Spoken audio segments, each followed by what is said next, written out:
ಇವಾಗ ಏನು ಮಾಡಬೇಕು? ನೆರಿಗೆ ತೆಗಿಬೇಕು.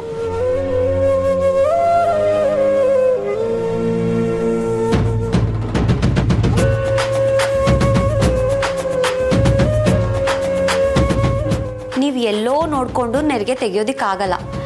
ಇಲ್ಲಿ ನೋಡಿ.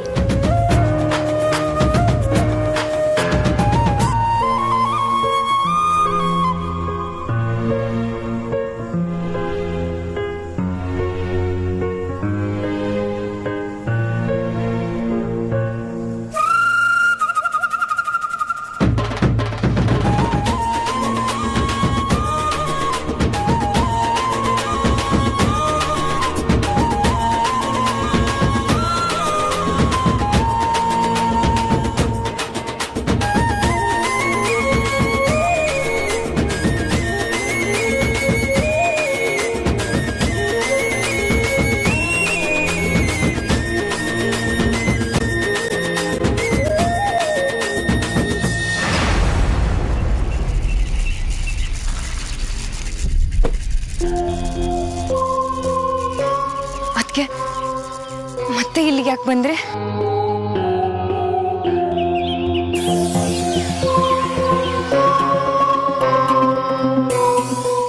ಚಿರುನ ನೋಡಬೇಕು ಅನಿಸ್ತು. ಅವನನ್ನು ನೋಡಿಕೊಂಡು ಮಾತಾಡ್ಸ್ಕೊಂಡು ಹೋಗೋಣ ಅಂತ ಬಂದೆ ವೇದ. ಏನಿದು ಅದಕ್ಕೆ? ಆತ್ಮನ ಬಂಧಿಸಿದ ಮೇಲೆ ಇಲ್ಲಿಗೆ ಬರೋದು, ಮಾತಾಡ್ಸೋದು ಎಷ್ಟು ಮಟ್ಟಿಗೆ ಸರಿ? ಅದಕ್ಕೆ ಬೇಡ, ಅದಕ್ಕೆ ವಾಪಸ್ ಹೋಗ್ಬಿಡೋಣ ಬನ್ನಿ. ಭಯ ಇಲ್ಲ ವೇದ. ನನ್ನ ಮಗನಿಗೀಗ ತುಂಬ ತಿಳುವಳಿಕೆ ಬಂದಿದೆ. ಒಳ್ಳೆಯವ್ರು ಯಾರು, ಕೆಟ್ಟವ್ರು ಯಾರು, ಅಮ್ಮ ಅಂದರೆ ಏನು, ಅಮ್ಮನ ಪ್ರೀತಿ ಏನು ಎಲ್ಲನೂ ತಿಳ್ಕೊಂಡಿದ್ದಾನೆ. ನನಗೆ ಯಾಕೋ ತುಂಬ ಭಯ ಆಗ್ತಿದೆ ಅದಕ್ಕೆ. ಬನ್ನಿ ಅದಕ್ಕೆ. ನೀನಿಲ್ಲೇ ಇರು, ನಾನು ಹೋಗ್ಬಿಟ್ಟು ಬರ್ತೀನಿ. ಅದಕ್ಕೆ ಪ್ಲೀಸ್ ಈ ರೀತಿ ಎಲ್ಲ ಮೊಂಡುತನ ಮಾಡಬೇಡಿ. ನನ್ನ ಮಗನ ಮುಂದೆ ನಾನು ಮಗು ಆಗೋಗ್ಬಿಟ್ಟಿದ್ದೀನಿ. ಈ ನನ್ನ ಮೊಂಡುತನಗಳೆಲ್ಲ ನನಗೆ ಸಹಜ ಆಗೋಗ್ಬಿಟ್ಟಿದೆ. ನೀನು ಹೆದರ್ಕೋಬೇಡ, ಇಲ್ಲೇ ಇರು.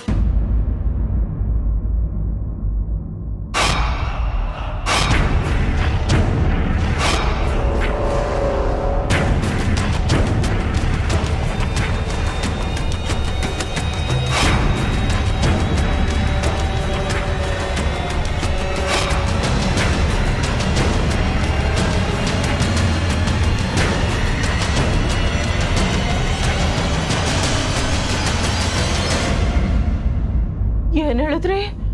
ಕಾಣದ ಶಕ್ತಿನ? ಹೌದು, ನಿಮ್ಮ ಮಗಳಿಗೆ ಇತ್ತೀಚೆಗಷ್ಟೇ ಮದುವೆ ಆಗಿದೆ ಅಲ್ವೇ? ಹೌದು ಸ್ವಾಮಿ. ನನ್ನ ಕವಡೆ ಶಾಸ್ತ್ರದ ಪ್ರಕಾರ ನಿಮ್ಮ ಅಳಿಯನಿಗೆ ಇದು 2ನೇ ಮದುವೆ. ಓ ಸ್ವಾಮಿ, ನೀವು ಹೇಳ್ತಾ ಇರೋದು ಎಲ್ಲ ಸತ್ಯನೇ. ಯಾವುದೋ ಒಂದು ಶಕ್ತಿ ನಿಮ್ಮ ಮಗಳ ಬೆನ್ನಿಗೆ ಬೀಳುವ ಸಾಧ್ಯತೆ ಹೆಚ್ಚಿದೆ. ಅಯ್ಯೋ ಮಾದೇಶ್ವರ, ಓ ಆಸೆ ಇಟ್ಕೊಂಡು ಆ ಊರಿಂದ ಈ ಊರಿಗೆ ಬಂದಿದ್ದೀವಿ. ನನ್ನ ಮಗಳು ರಾಣಿ ಹಂಗೆ ಬಾಳ್ತಾಳೆ ಅಂತ ಕನ್ಸು ಕಟ್ಕೊಂಡಿದ್ದೀನಿ. ನೀವು ಹಿಂಗೆಲ್ಲ ಹೇಳ್ಬಿಟ್ರೆ ನನ್ನ ಹೃದಯನೇ ನಿಂತೋಯ್ತದೆ ಸ್ವಾಮಿ. ಅದು ಏನು ಅಂತ ಒಸಿ ಬಿಡಿಸಿ ಹೇಳ್ಬಾರ್ದೆ. ಯಾವುದೋ ಅಗೋಚರವಾದ ಶಕ್ತಿ ಯಾವುದೋ ಒಂದು ಗಳಿಗೆಗೆ ಕಾದು ಕೂತಂತಿದೆ.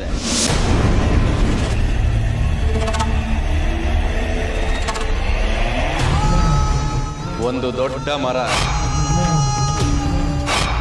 ಕೆಂಪು ಬಟ್ಟೆ, ಒಂದು ಹೆಣ್ಣು, ಗರ್ಭ.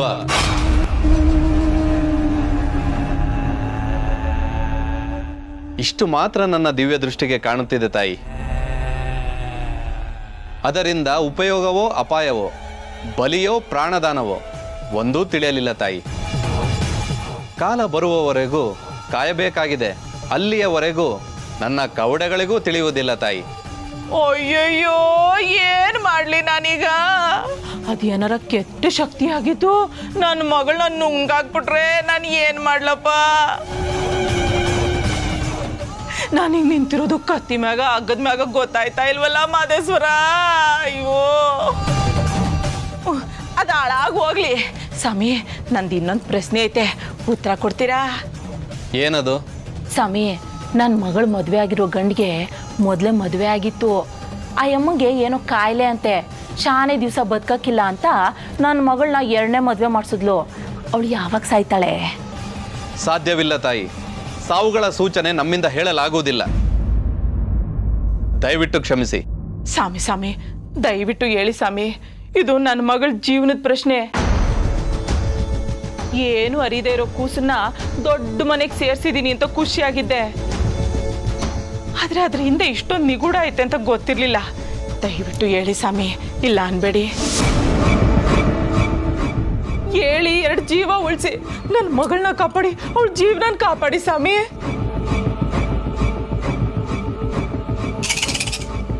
ಆಕೆ ಹೆಸರೇನ್ ತಾಯಿ? ಆರ್ತಿ ಅಂತ.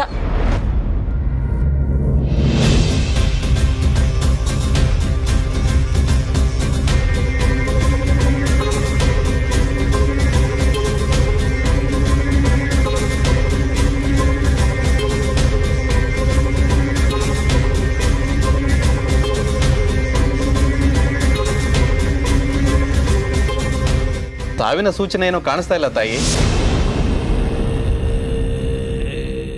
ಅಯ್ಯ ಸ್ವಾಮಿ, ನೀವೇನೋ ಸತ್ಯ ಹೇಳ್ತೀರಾ ಅಂತ ಕೇಳಿದ್ರೆ ನೀವು ಹಿಂಗ ಹೇಳೋದು. ಆ ಯಮ್ಮನ್ಗೆ ಕಾಯಿಲೆ ಐತೆ ಅಂತಾನೆ ಗಂಡನ್ಗೆ ಇನ್ನೊಂದು ಮದುವೆ ಮಾಡಿಸಿದ್ದು. ಆ ಯಮ್ಮ ಶಾನೆ ದಿವಸ ಬದುಕಕ್ಕಿಲ್ಲ ಅಂತ ಮನೆಯವರೆಲ್ಲ ಹತ್ಕೊಂಡು ಓಡಾಡ್ತಾ ಇರ್ತಾರೆ. ನೀವು ನೋಡಿದ್ರೆ ಕಾಯಿಲೆನೂ ಇಲ್ಲ, ಸಾವು ಇಲ್ಲ ಅಂದ್ಬಿಟ್ರಲ್ಲ. ಇದನ್ನ ನಾನು ಹೇಳ್ತಾ ಇಲ್ಲ, ನನ್ನ ಕವಡೆಗಳು ನುಡಿತಾ ಇರೋದು. ನಿಮ್ಮ ಕವಡೆಗಳಿಗೆ ಇದು ಗೊತ್ತಿಲ್ಲ ಅನ್ಸುತ್ತೆ ಬಿಡಿ. ಬೇಡ ತಾಯಿ, ಹಾಗನ್ಬೇಡಿ. ನನ್ನ ಕವಡೆಗಳು ಇವತ್ತಿನವರೆಗೂ ಸುಳ್ಳು ಹೇಳಿಲ್ಲ, ಮುಂದೆ ಹೇಳೋದು ಇಲ್ಲ. ಮನುಷ್ಯರಿಗೆ ಅರಿಯದ್ದು ಕವಡೆಗಳಿಗೆ ಅರಿಯುವುದುಂಟು. ನೀವು ಎಲ್ಲೋ ಎಡವಿದ್ದೀರಿ, ಇನ್ನೊಮ್ಮೆ ಖಚಿತಪಡಿಸಿಕೊಳ್ಳಿ.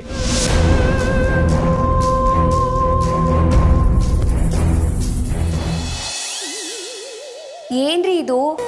ಎಲ್ರೂ ಮನೇಲಿ ದೋಸೆ ತೂತು ಅಂತ ಕೇಳಿದ್ದೆ, ಆದ್ರೆ ನಮ್ಮ ಮನೇಲಿ ಬರೀ ದೋಸೆ ತೂತಲ್ಲ, ಸುರಂಗ ಮಾರ್ಗನೇ ಇದೆ.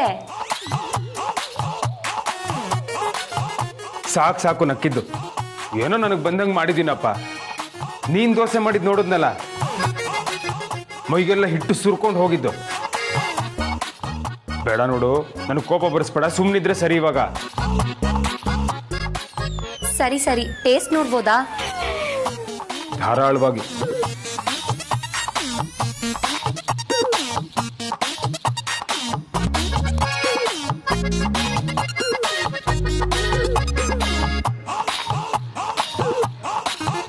ಉಪ್ಪೇ ಹಾಕಿಲ್ಲ.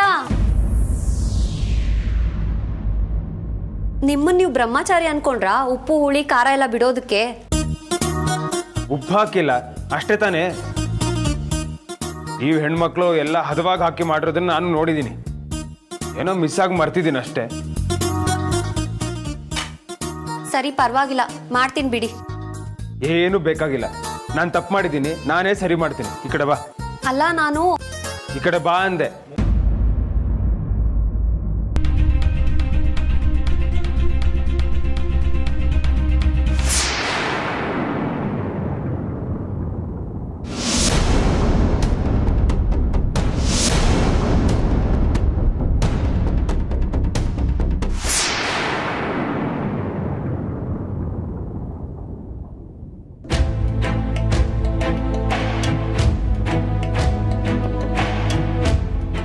ಅಯ್ಯಯ್ಯೋ, ಹಾಲ ಇದು.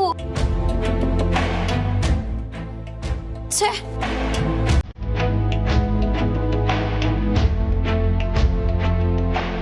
ಒಂದ್ ನಿಮಿಷ ಹಾಗೆ ಇರಿ.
ನಿನ್ ಜೊತೆನೇ ಇರಬೇಕು ಮಮ್ಮಿ.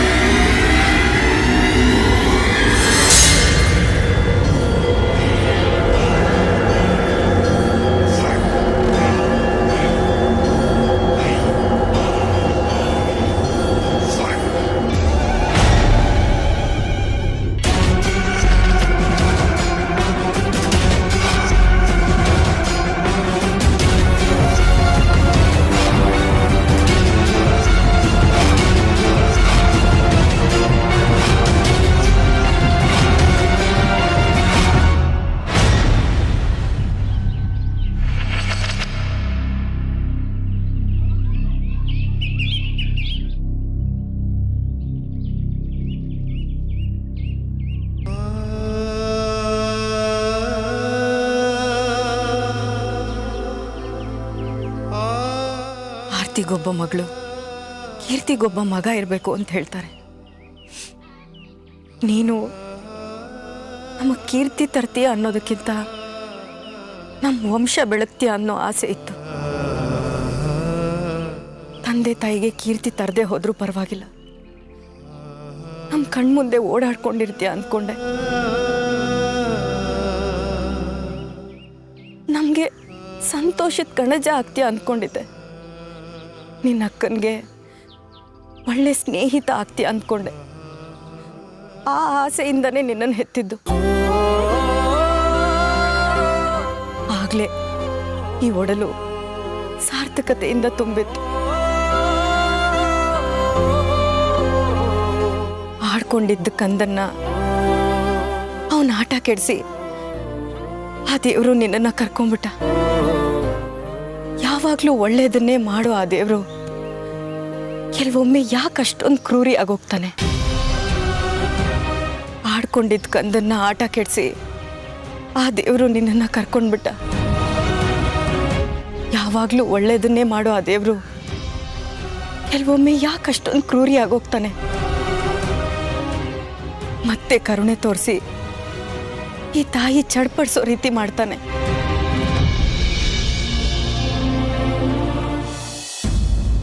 ನೀನು ಹಾಕಿದ್ದು ಹಾಲ? ಸಾರಿ, ನೀವು ಕಣ್ಣೂರಿ ಅಂತ ಬಡ್ಕೋತಾ ಇದ್ರಿ, ಗೊತ್ತಾಗದೆ ಹಾಲನ್ನ ನೀರು ಅನ್ಕೊಂಡು ಎರ್ಚ್ಬಿಟ್ಟೆ.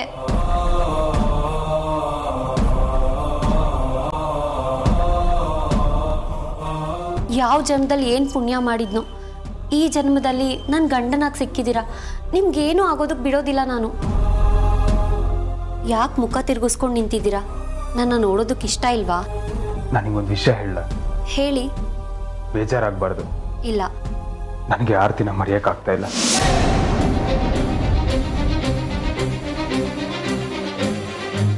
ಅವಳು ನನ್ನ ದೂರ ಮಾಡಿದ್ರು, ನಾನೇ ಅವಳಿಂದ ದೂರ ಆಗ್ತಾ ಇದ್ರು. ಎಮೋಷನಲಿ ನಾನು ಅವಳು ತುಂಬ ಹತ್ರ ಆಗ್ತಾನೆ ಇದ್ದೀವಿ. ಇದನ್ನೆಲ್ಲ ಹೇಳಿ ನಿನಗೆ ಬೇಜಾರು ಮಾಡಬೇಕು ಅನ್ನೋದು ನನ್ನ ಉದ್ದೇಶ ಅಲ್ಲ. ಇದೆಲ್ಲ ಹೇಳದೇ ಇದ್ರೆ ನಿನಗೆ ಅರ್ಥ ಆಗಲ್ವೇನೋ ಅಂತ ಹೇಳಬೇಕು ಅಂತ ಅನಿಸ್ತು ಅಷ್ಟೇ. ನನಗೆ ನಿಮ್ಮಿಬ್ರು ಬಾಂಧವ್ಯ ಎಂಥದ್ದು ಅಂತ ಗೊತ್ತಿದೆ. ನಿಮ್ಮಿಬ್ರು ಪ್ರೀತಿ ಆಳ ಅರ್ಥ ಮಾಡ್ಕೊಳ್ದೆ ನಾನು ನಿಮ್ಮನ್ನ ಪ್ರೀತಿಸ್ತಾ ಇಲ್ಲ. ನೀನನ್ನ ಪ್ರೀತಿ ಮಾಡ್ತೀನಿ ಅಂತ ಹೇಳಿದಾಗೆಲ್ಲ ನನಗೆ ಹೇಳ್ಕೊಳಕ್ಕಾಗದೇ ಇರೋಂಥ ಗಿಲ್ಟ್ ಕಾಡುತ್ತೆ. ಯಾಕೆ ಅಂತ ಗೊತ್ತಿಲ್ಲ. ಅದು ನನಗೆ ಗೊತ್ತು. ನೀವು ಅಕ್ಕನ್ನ ಮಿಸ್ ಮಾಡ್ಕೊಳ್ಳೋದಕ್ಕಾಗ್ಲಿ ನಿಮ್ಮ ಮನಸ್ಸಿಂದ ಅವ್ರನ್ನ ದೂರ ಮಾಡ್ಕೊಳ್ಳೋದಕ್ಕಾಗ್ಲಿ ನಿಮಗಿಷ್ಟ ಇಲ್ಲ. ನನ್ನ ಪ್ರೀತಿ ಮಾಡಿ ಅವ್ರನ್ನ ಎಲ್ಲಿ ಮರ್ತು ಬಿಡ್ತೀನೋ ಅನ್ನೋ ಭಯ ನಿಮಗೆ. ಅದಕ್ಕೆ ಹೀಗೆಲ್ಲ ಆಗ್ತಾ ಇದೆ. ಥ್ಯಾಂಕ್ಸ್ ಇಷ್ಟನ್ನ ಅರ್ಥ ಮಾಡ್ಕೊಂಡಿರೋದಕ್ಕೆ. ನಾನು ಒಂದು ಮಾತು ಕೇಳಲ್ಲ, ನಡ್ಸ್ಕೊಡ್ತೀರಾ? ಏನು? ನಡ್ಸ್ಕೊಡ್ತೀನಿ ಅಂತ ಹೇಳ್ತೀನಿ. ಆಗ್ಲಿಲ್ಲ ಅಂದ್ರೆ ಮತ್ತೆ ಏನದು ಅಂತ ತಿಳ್ಕೊಳ್ಳೋ ಕುತೂಹಲ ಯಾಕೆ ಬಿಡಿ. ತಿಳ್ಕೊಳ್ಳಬಾರ್ದ?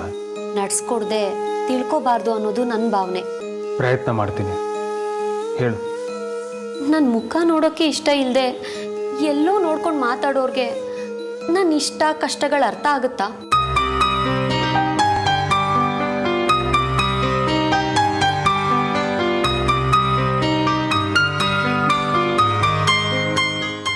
ನೀವು ನನ್ನ ಪ್ರೀತಿಸದೇ ಇದ್ರೂ ಪರವಾಗಿಲ್ಲ, ಆದರೆ ದಿನಕ್ಕೆ 2 ನಿಮಿಷ ನನ್ನ ಜೊತೆ ಕೂತು ಖುಷಿಯಿಂದ ಮಾತಾಡಿ. ಅಷ್ಟರಲ್ಲೇ ಜೀವನ ನಡೆಸ್ತೀನಿ.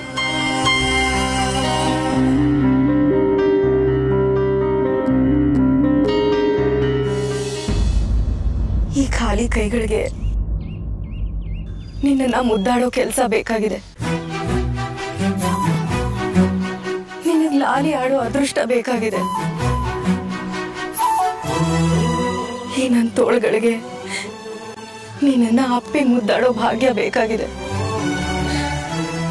ಈ ಮಡ್ಲು ತುಂಬೋ ಕೆಲಸ ನಿನ್ನಿಂದ ಆಗ್ಬೇಕು.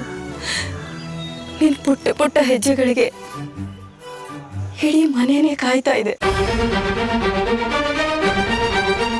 1000 ನಕ್ಷತ್ರಗಳಿದ್ರು ಈ ಅಮ್ಮನಿಗೆ ನೀನು ಧ್ರುವತಾರೆಯಾಗಿ ಮಿಂಚೋಕಾಗ್ದೆ ಕಣ್ಮರೆ ಆಗೋದೆ. ಆ ಮಿಂಚು ಮತ್ತೆ ಬರಬೇಕು. ಆ ಮಿಂಚು ನನ್ನ ಬಾಳಲ್ಲಿ ಹೊಸ ಬೆಳಕಾಗಬೇಕು.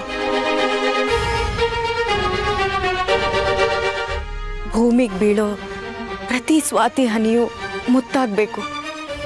ನನ್ನ ಮಗ ಮತ್ತೆ ಹುಟ್ಟು ಬರಲೇಬೇಕು.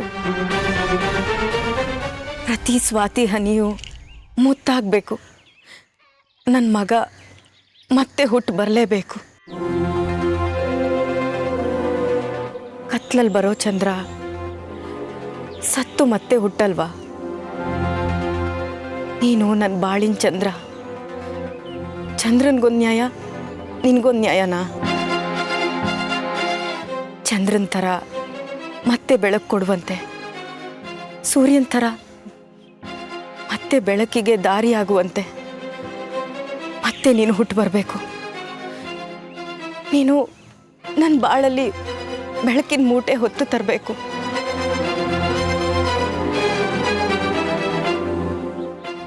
ಇದು ಪಾಪನೋ ಲೋಪನೋ ಯಾರ ಶಾಪನೋ ಗೊತ್ತಿಲ್ಲ. ಇದನ್ನೆಲ್ಲ ಅಳ್ಸಾಕೋದಕ್ಕೆ ನೀನು ಮತ್ತೆ ಬರಬೇಕು ಚಿರು. ಮತ್ತೆ ಹುಟ್ಟು ಬರಬೇಕು.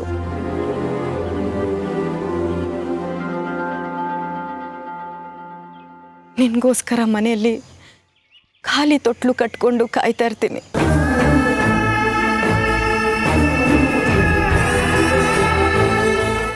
ಅದಕ್ಕೆ ಬನ್ನಿ ಹೋಗೋಣ.